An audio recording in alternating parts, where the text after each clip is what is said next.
One Percenter Podcast with Sam Bakhtiar, bringing you the 1% knowledge to help you reach your full potential. Learn what it takes to rise above the 99% and become a 1%er.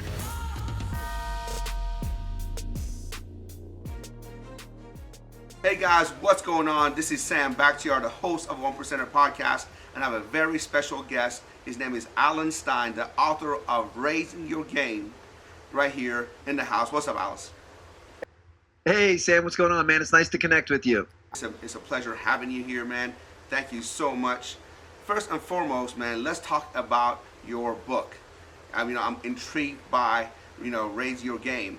Tell me about it more. Sure. I'm really fortunate that I spent almost 20 years working alongside, working for, and working with many of the best basketball players and coaches on the planet.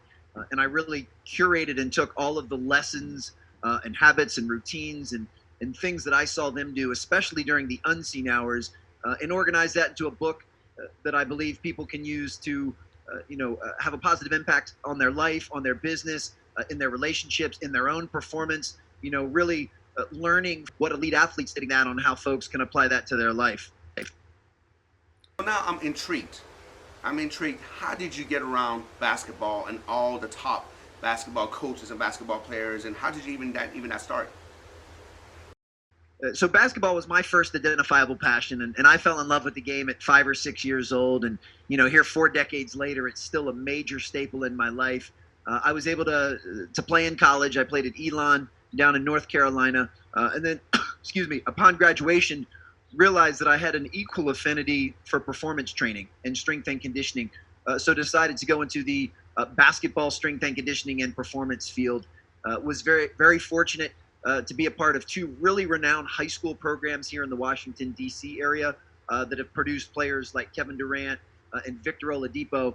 And I sat on I was on the staff of those 2 programs for almost 13 years.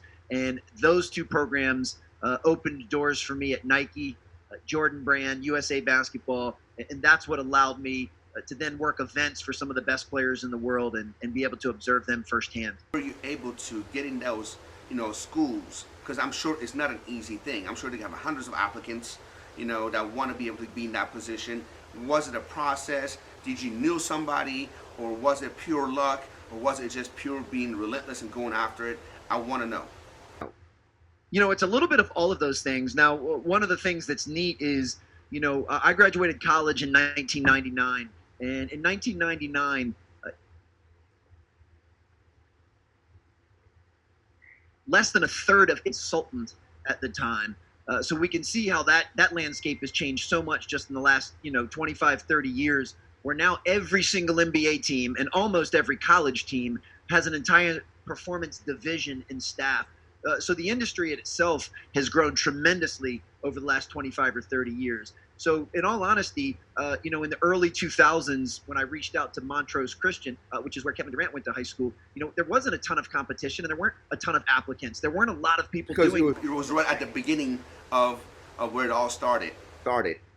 Yes, getting into Montrose is really what sparked everything, because Montrose at that time was one of the premier schools, one of Nike's elite schools from a sponsorship standpoint, and had a ton of really, really high-level players, all that would go on to play, major Division I basketball, and many of which in the pros. And because I was the performance coach at one of Nike's elite schools, then that certainly gave me an edge when they were considering who they wanted to be their strength and conditioning coach at their skills academies. So now, you look at it now, if someone was trying to be the strength coach for the skills academies or for a prestigious school like that, yes, they would get hundreds of applications. So it was really a combination of everything that you just said so perfectly. I was in the right place at the right time, but I also at the beginning stage, had some relationships. Yeah, absolutely, and not only have relationships, but then be able to have the grit and perseverance and relentlessness to keep following up, because it took before Montrose finally allowed me to come work with their team. Is strength and conditioning so important, and why wasn't it before? Because I remember growing up, because I'm a lot older than you. I graduated in '91. So I remember growing up when you were trying to play sports, they like, well, you don't want to lift too much weight. You're gonna be muscle bound, and and it was weightlifting and too much strength and conditioning, maybe conditioning but not strength, was looked down upon.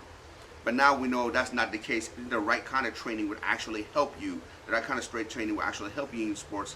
You think that's when the shift happened. Why is it so prevalent now? Because now it's so important that, like you said, every high school now, every college has their strength and conditioning department. Yeah, that's exactly what it was. I think some people that were very misinformed back in the 60s and 70s and 80s thought that stuff would be detrimental to a player's game. And then over time, both science and just pure observation and common sense showed that that was incorrect. And that if done correctly, proper strength and conditioning would help bulletproof the body to be resilient against injury and would actually improve performance and athletic ability. So I think it's like anything else. As society continues to learn more and move forward, we often debunk myths of the past, and this happens to be one of the big ones. And that's where I was fortunate. Well, while this was taking place, was right at the beginning of my career. And when you look back, Michael Jordan and Karl Malone were really into the strength training and the conditioning. And since those were two of the better players at the time, I think that really is what started the shift, and it got other players interested. And then, of course, now when you look at the best players in the game, you take a guy like LeBron James, he spends a good deal of his own money and time and effort into a year-round performance training program. So now I think it's rather commonplace, and even youth and high school players know strength and conditioning is just something that you have to do. But back in the day, it was very much an option or voluntary, and was very much looked down upon by a lot of people. So, you working with some of the best athletes in the world, some of the best coaches in the world in basketball. How did you now took what you learned from them and apply it to life and organizations? Because that's what you do right now. You work with some of the best organizations out there, including American Express, including Starbucks, so many other names, and how did you say, okay, what I've learned in sports and basketball, I can, it's the same thing that I can apply it, unilaterally to business? For sure. Once I was able to step outside of just the pure strength and conditioning and getting stronger and running faster, I started to look at some of the bigger picture traits and characteristics, things that had to do with leadership and habits and mindsets and rituals and disciplines and communication techniques and accountability. And I started looking at what the best players and coaches were doing in those areas, and it became very obvious very quickly that those things had really high utility, and that what the same traits and characteristics that it would take to be a good leader in any area of your life. This doesn't matter if you're talking about being a parent or you're talking about running a business.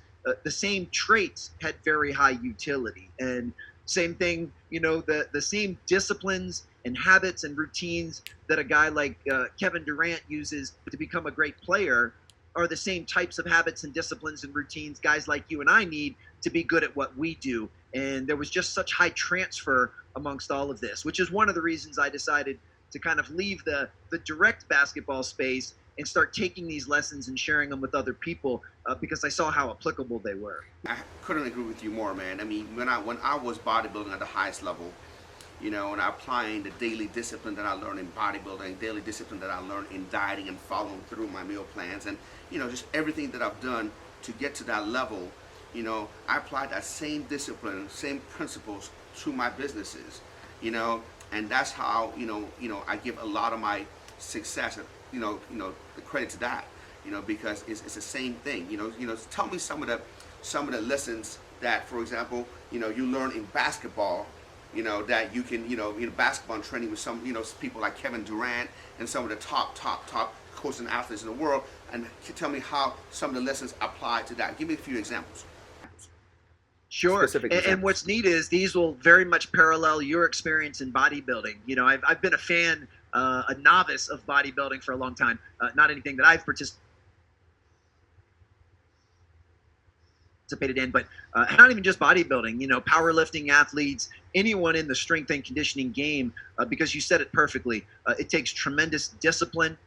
It takes, you have to have great habits in every area of your life, especially with bodybuilding. You've got what you're doing in the gym, which is certainly important, but equally important is what you're doing out of the gym, especially when it comes to your diet and your rest and recovery. And it's the same thing really in all of these different areas. The most pivotal lesson that I learned is that the best players in the world never get bored with the basics. That they don't get bored with the fundamentals of what it takes to be good. And in basketball, your footwork is kind of the epicenter of everything you do on the court. So if you continually work on mastering your footwork, it gives you the potential to be better in all of your skills. And same thing in bodybuilding. The human body can get really, really, really strong if you pick a handful of compound movements and you progressively overload them over time, and you eat enough calories to stimulate muscular growth. Like in essence, and I don't mean to trivialize bodybuilding. I know it's a lot more intricate than that, but that's the most fundamental level. I mean, if you're not lifting heavier weights progressively and you're not eating enough calories to grow, if you're not doing those fundamentals, then it doesn't matter what else you're doing, because you're not going to be very good in bodybuilding. And it's the same thing in basketball, and it's the same thing in business. And one of the first things I ask business leaders is to identify what are the basic components of what it takes for your business to be successful. What are the basic components of either customer service? What are the basic components of the culture that you're building with your team? And let's make sure we master those things first before we even consider trying to move on to anything more advanced. You're so right, man. Because I've talked to so many people that are at your level. For example, I talked to Tim Grover. And Tim said that, Michael Jordan, the greatest player of all time, man. I mean, he said that every practice he started it with 100 chest passes. Absolutely. You know what I mean? I mean, the guy who was like the poster child for slam dunk. You know what I mean? Yeah. The guy who was like in the air like this. Every practice, the basics every single time. Because we know the basics is what really going to, win the games. The basics is when it's going to come down. When you abandon the basics, whether it's basketball or whether it's business or whether it's life, and that's when you start, declining and losing. Absolutely. And it's the basics are really the foundation to which everything else is built. And it's been a grave mistake of any high performer. Anytime they skip over the basics or ignore the basics, they usually, in hindsight, will admit that they need to get back to the basics. So the key lesson is to never lose them in the first place. And the cool part is, it's not like you have to spend hours every day on the basics. This is where, kind of the compound effect comes into play. I love that book. A basketball player, if they'll spend 15 minutes a day, just 15 minutes, working on their basic footwork or something like a chest pass, like you just mentioned, just 15 minutes a day, basics have a strong foundation. Because they already have the foundation. I'm not saying that you don't level up and do more advanced things. What's that? They have the basics. It's just a reminder, reprogramming that, hey, we still have to do this. We still have to do this. We still have to do this. You're never too good to abandon the basics. I remember. I don't know if you remember Roy Jones Jr. Pound for pound king of everything. Everybody said that he was winning, surely because of his athletic ability, because he didn't have the basic fundamentals. He really didn't have the basic fundamentals of boxing. He didn't defend correctly. But he was winning because he was just so fast. He was so quick. He was so athletic. But once Father Time caught up to him, he was as fast as he was before, and he didn't have the basic fundamentals. He started getting knocked out. Absolutely. And that's going to come back and haunt you when your speed is not there. When you're having a bad day, when when you're not 100% on that day in the game day. The fundamentals is going to prevent you from getting knocked out. Absolutely. Yeah, the fundamentals are our safety net in everything we do, and first step is always making sure that you can clearly identify them. Sometimes it's really easy in sport, in basketball, for example, to be able to say, all right, the fundamentals start with footwork, and then you've got the fundamentals of shooting and passing and rebounding and ball handling and defending. It's a little more crystal clear. Sometimes it's harder in life or even in business to be able to say, all right, what are the most fundamental characteristics? But I will give you an example. I'm a firm believer that one of the most important qualities of a leader or of any business, especially ability to listen. and to actively listen. Are you listening to your clients or customers and finding out what their needs are and what their pain points are?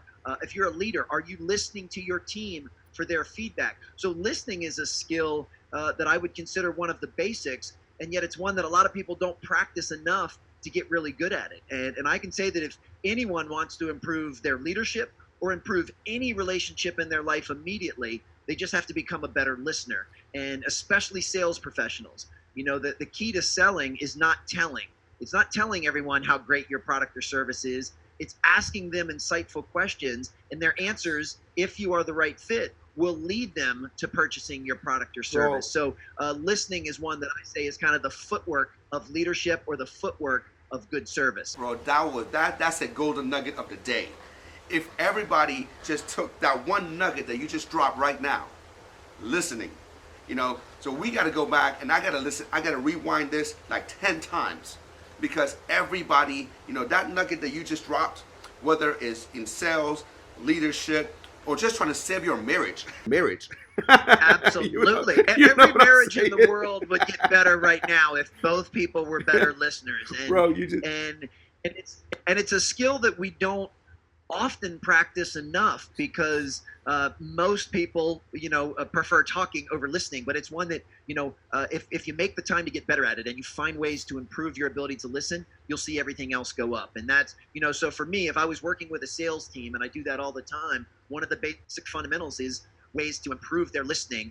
But yeah, that's just one example. Bro, I think so many of our problems can be solved by that one nugget, and then when you look at it across the board, whether it's from country to country, when Gorbachev is talking to Trump, or whether it's me talking to my wife, or me trying to do a business deal, or just trying to be coached. Like you said, everybody wants to talk, nobody wants to listen. And if you just, like you said, in sales, everybody wants to talk about how good their products and what they do, but all you have to do is listen to the client, potential client, and ask the right questions, and find their pain points.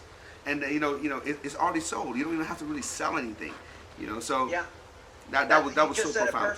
Perfectly. You should never have to convince anyone to buy anything. If you ask them the right questions and you are the right fit, they'll convince themselves. So, and that's the other part, that I talk to sales professionals all the time. An elite sales professional is willing to walk away from a sale if they don't think the prospect is actually the right fit. So this is not about trying to trick someone or coerce them, or, I'm going to convince you, Sam, to buy this from me because I have to make my quota. That's going to be very short-lived. If I could actually look you in the eye and say, you know what, Sam, you're actually not the best fit for what I'm selling, I recommend you go check out company ABC down the road, because they're probably a better fit for you. That's an elite sales professional, because you showed that you listened, you showed that you truly care about the prospect, and I promise you, you'll never forget that. So even if you go do business elsewhere for that one best interest at heart, he really took care of me. And then when you have a need that is in my wheelhouse or that I can solve, I guarantee that you'll come back. And clearly we can apply that to any different area of life. It doesn't have to be just in business or in sales. Listen, I agree. So real quick, man, I know you work with Kevin Durant, one of the greatest players of all times, definitely a Hall of Famer. Tell me something about him that we don't know. I met Kevin when he was really young. So I met him when he was 15 years old. And, it was really neat to see. Well, it's really neat to see now just how far he's come, both on and off the court. He certainly had all of the raw materials back then to be an elite player. He was athletic. He had a high basketball IQ. He was very fundamentally sound. He was coachable. He wanted to get better.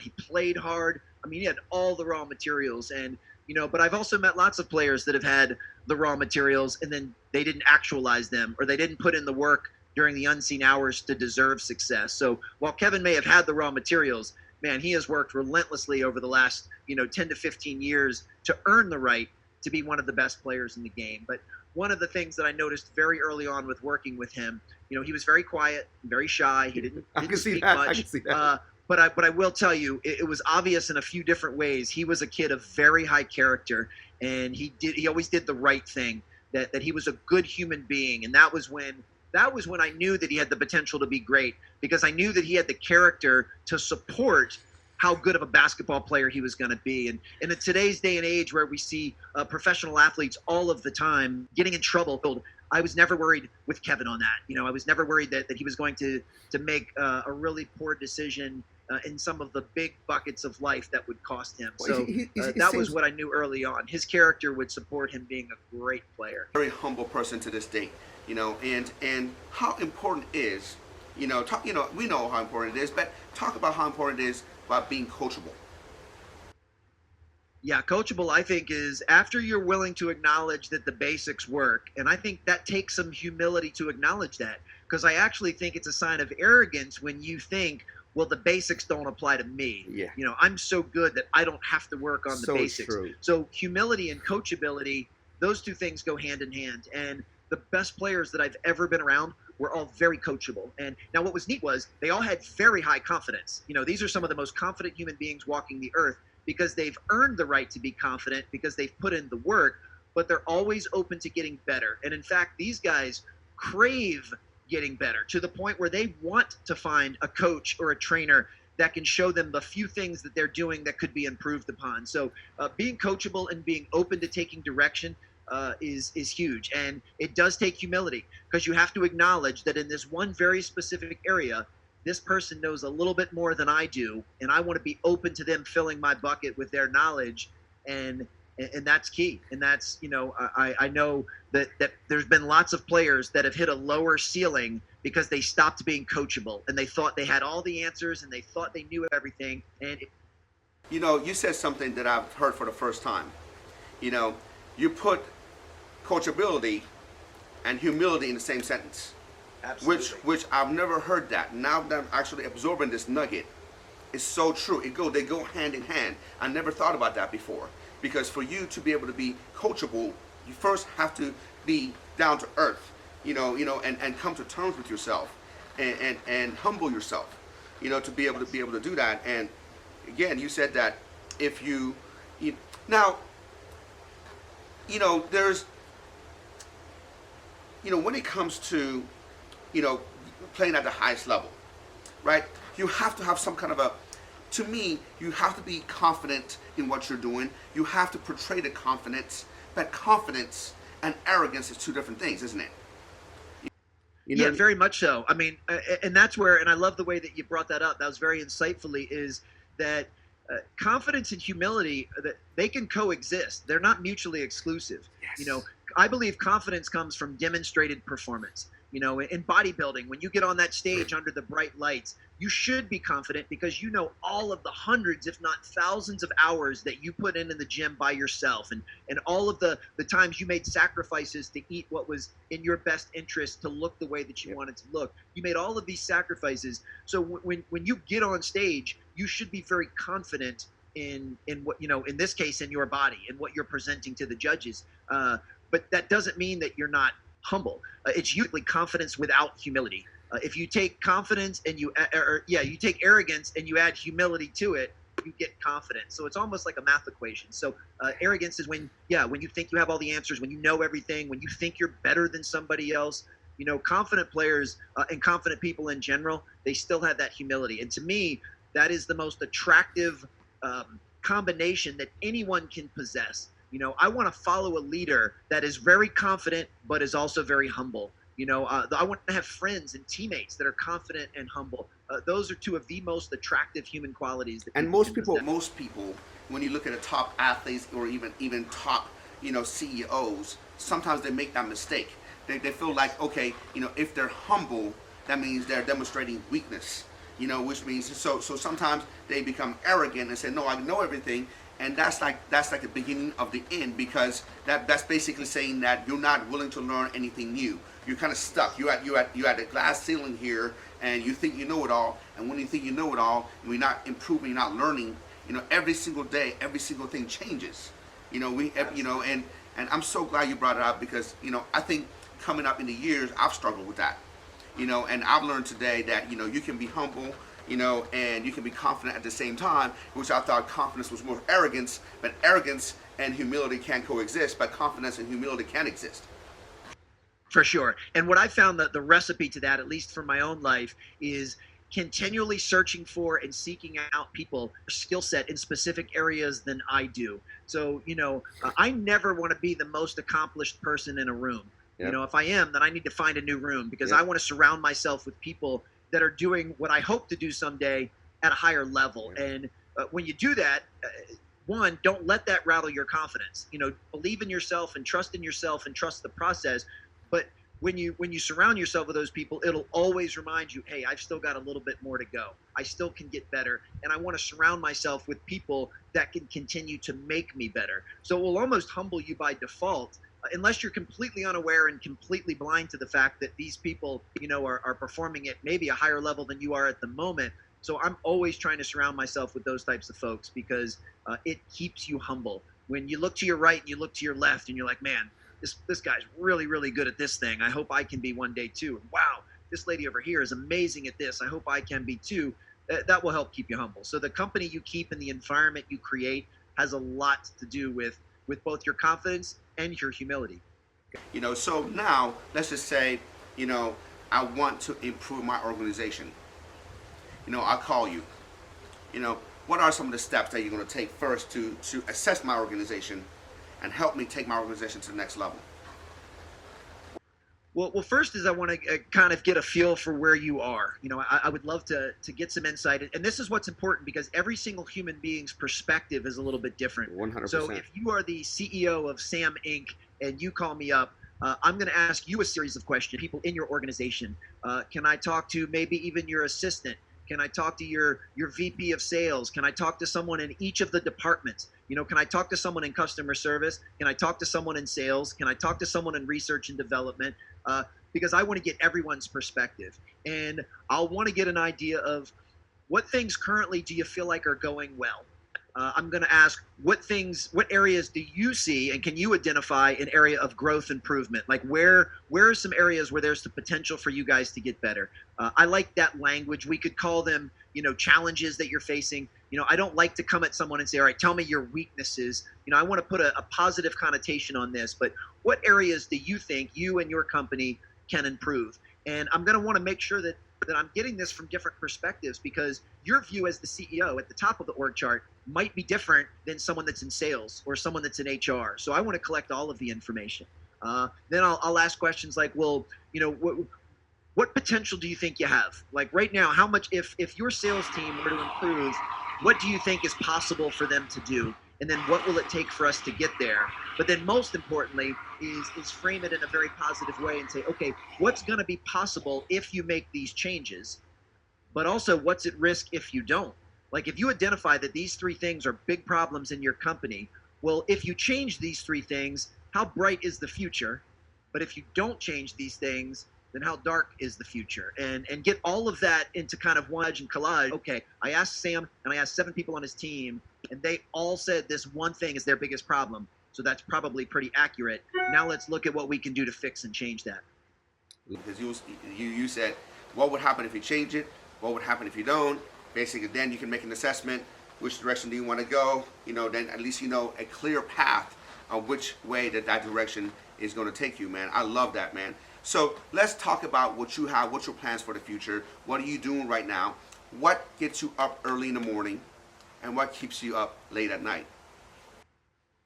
You know, I love serving other people. I mean, I think that's kind of the most foundational mindset that most coaches have and teachers have and leaders have. So, you know, for 20 years, I was in service of primarily high school and college age players and coaches. And now I'm more in service of business leaders and organizations. And I just love filling other people's buckets. So that's one of the primary motivators for me, is that I'm so thankful that people have poured stuff into me that now I can pay forward and share with others. And it's an incredibly fulfilling feeling.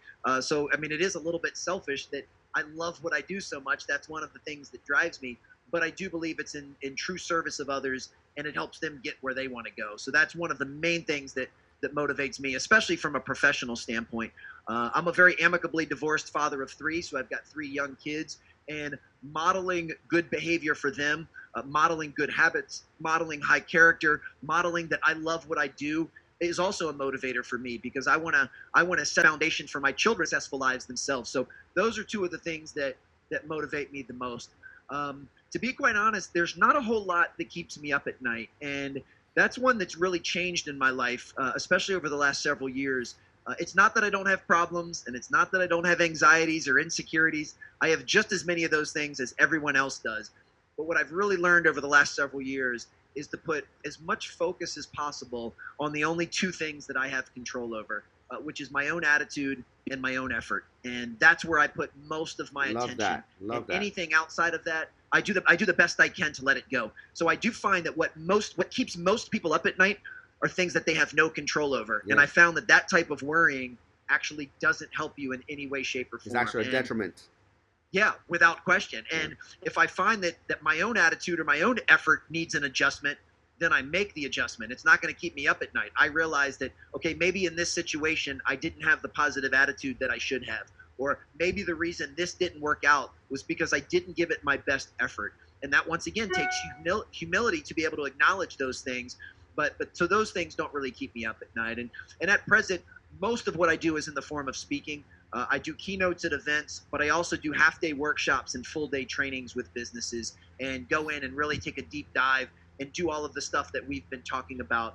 And then I've got a series of reinforcement tools and programs to make sure that whatever we talk about in that training, they're going to be reinforced and acted upon once I leave. So, I don't have this on the next 1 or 2 years, and continuing to level up my speaking, and writing and coaching, and I'll just keep evaluating as I go. But it's funny, as much as I believe in having goals and having visions, and I have no idea where I'll be in 10 years from now. I just know that I'll be doing something that I love, something that serves other people, and something that I'm pretty good at. And as long as those three things are in alignment, then I'll be fine.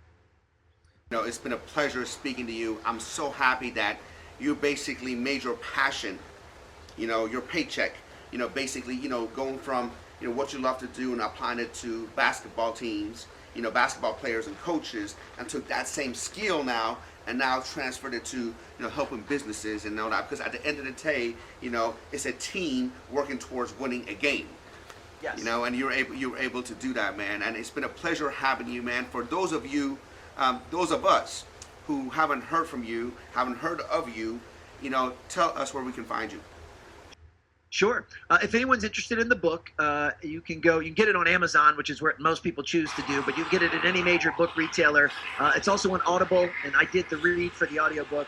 Or you can simply go to raiseyourgamebook.com, and there's a whole bunch of free stuff on there that hopefully folks find helpful.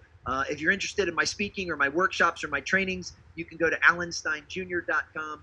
And I'm at Alan Stein Jr. On Instagram, LinkedIn, most of the major social channels. I love engaging with folks. So if someone listening to this, if you want to continue the conversation, just drop me a line on social, and I'll do my best to reply. Honor and pleasure having you. Thank you for being on the podcast. Looking forward for you to just keep crushing it. Hey guys, if you like today's episode, do me a huge favor. Go ahead and leave a comment below, subscribe to the channel, leave me a review, and tag a few friends that you think can benefit from what we shared today. Really appreciate it. God bless.